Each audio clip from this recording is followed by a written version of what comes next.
Right then, so this is what I'm thinking.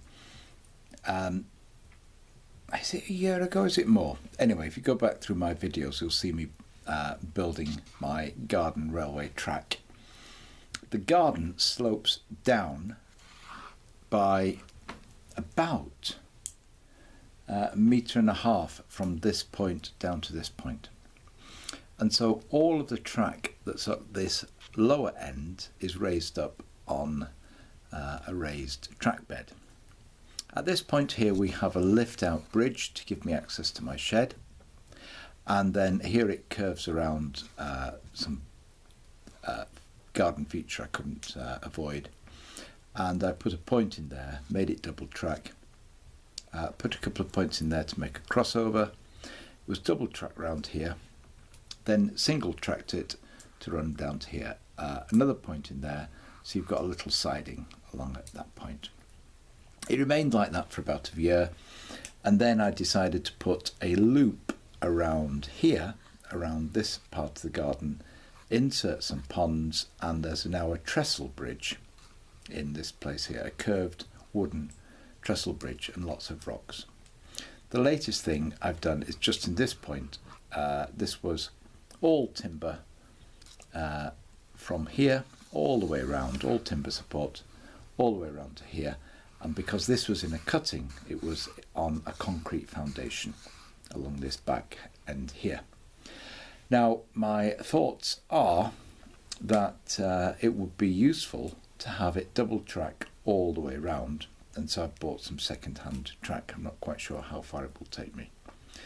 The first stage is making this double track and replacing the timber plank that went across there with some stones, with some rockery, and I'll show you some pictures of that in a moment.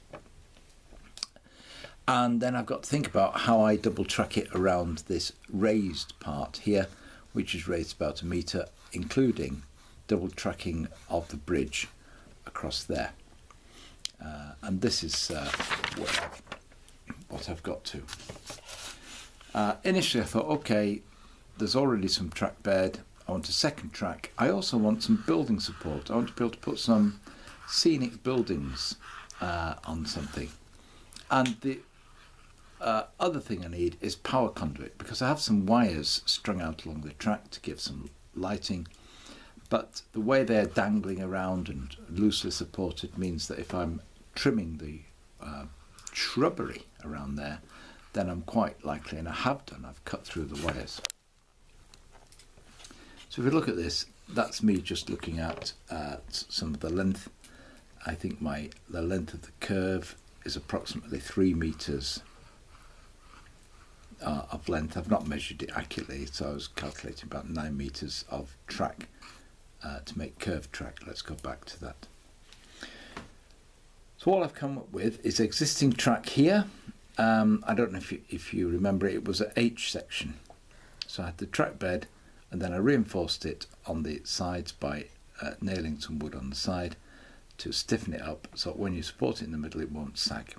And that's mounted on fence posts, tandalised fence posts, that's all right. So the idea is to put a new section in there on some new posts, strap them together, but with a gap in between, and that gap becomes the place where you can lay cables and wires along the bottom end. And for the building support, simple bird table type construction, a post in the ground, bracing up to a cross piece along there, nailed onto the top of the post, and then lats running along, open in between. And what you can do is you can place a wood board, on there to put the building on, or just place the building on there, and it's not too intrusive. And the shrubbery can grow up around this, and you can just prune it down to put the building on, or let it grow if you want to let it grow. That's just my thinking of that. I've not got to the end of the track thing because at the moment the curves that came with my bundle of second-hand track paid about £200 for a bundle of second-hand track with a retail value when new of approximately £400, so I got it for approximately half price, but it is well used. Damaged in places, broken sleepers, quite a lot of unusable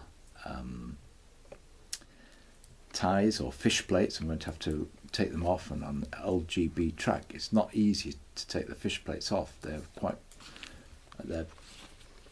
not riveted on, but they're crimped on, and there's a little tab that goes into the sleeper. So I did do a little bit of calculating. Hattons do list all sorts of LGB track,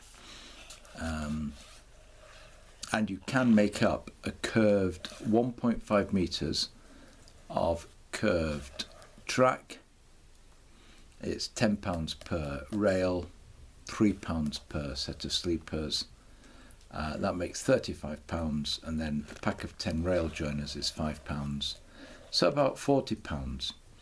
That's about £7 per 300 millimeters of rail that you can bend to make your track from Hattons, brand new price.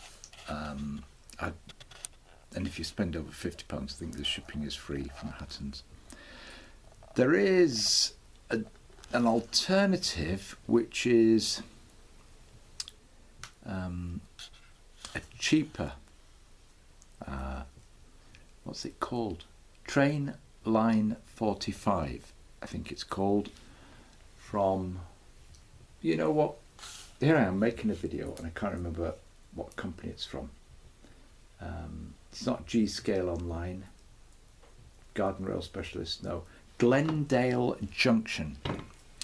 Glendale Junction do an alternative, and I worked out that to get the 9 meters, this is just working out the meterage, not working out the curves, 12 1.5 meter lengths, 30 sleeper bits, 2 packs of rail joiners, £210 to get me the curves on this bit.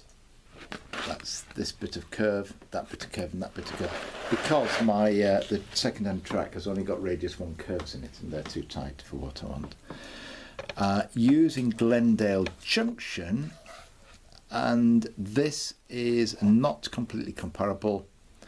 I worked out that if I had it's 16 pieces of radius 3 track per circle.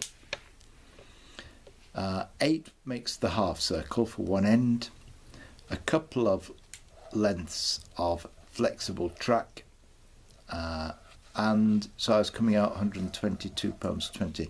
It's not directly comparable. I might be underestimating it there.